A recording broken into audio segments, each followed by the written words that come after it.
Ya se viene el cierre de la temporada número 36 de Duelo de Escuadras y Garena se puso las pilas para terminarla a lo grande. Del 25 al 31 de mayo regresa uno de los mejores eventos random, las partidas donde puedes empezar la ronda con 9,999 monedas para comprarte lo que quieras.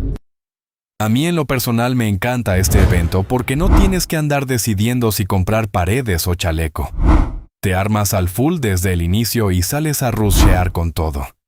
Y si tienes miedo de perder tus estrellas en estos últimos días, también van a estar dando tarjetas de protección de rango. Así que ya no hay excusa para no llegar a Gran Maestro.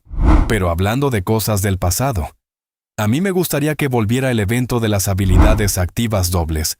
Estaba chilo y un poco roto a la vez. Debería regresar aunque sea por un corto plazo de tiempo. Pero dime a ti qué evento te gustaría que regresara.